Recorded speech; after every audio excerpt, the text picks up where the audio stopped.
Rajasthan LDC की इस बड़ी भर्ती को क्रैक करने की सही रणनीति क्या होनी चाहिए, चलिए समझते हैं। मौका बहुत बड़ा है। लोअर डिवीजन क्लर्क की 10,000 से ज्यादा सरकारी नौकरियां निकली हैं। अब इतने सारे लोग अप्लाई करेंगे तो इस भीड़ में खो जाना तो बहुत आसान है। तो सवाल ये है कि इस झुंड से अलग कैसे दिखें। ये विश्लेषण उसी का ब्लूप्रिंट है। देखिए, सफलता शुरू होती है लिखित परीक्षा के पैटर्न को समझने से, जो 2 पेपर्स में बटी है। हर पेपर 3 घंटे का है और अगले स्टेज में जाने के लिए दोनों ही बहुत जरूरी हैं। और ये सारी जानकारी सीधी सिलेक्शन बोर्ड के ऑफिशियल सिलेबस से ली गई है। यहाँ बहुत सावधान। हर गलत जवाब का मतलब है 1/3 नंबर का नुकसान।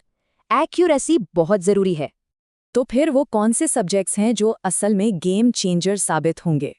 जीके तो लगभग सब पढ़ते हैं, लेकिन मैथ्स और साइंस ही वो सब्जेक्ट है जो टॉपर्स को दूसरों से अलग करते हैं।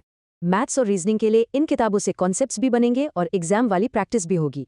साइंस के लिए ल्यूसेंट से बेसिक्स क्लियर करें और अरिहंत से सवालों की प्रैक्टिस करें, बस। जीके के लिए ये 2 किताबें काफी हैं, एक नेशनल लेवल के लिए, दूसरी राजस्थान स्पेसिफिक टॉपिक्स के लिए।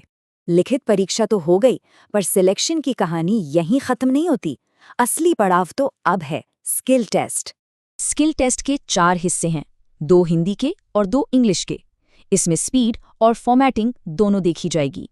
हिंदी टाइपिंग के लिए ये ध्यान रहे कि प्रैक्टिस डेवलिस फॉन्ट और रेमिंगटन कीबोर्ड पर ही करनी है। इंग्लिश टाइपिंग में QWERT कीबोर्ड है। यहाँ टारगेट 50 शब्द प्रति मिनट का रखना है, पूरे नंबर मिलेंगे। लेकिन 1 मिनट, टाइपिंग टेस्ट तक पहुंचने के लिए रिटन एग्जाम में कम से कम 40% मार्क्स तो लाने ही होंगे। तो चलिए अब पूरी पिक्चर को एक साथ जोड़कर देखते हैं कि सिलेक्शन तक का सफर आखिर है कैसा।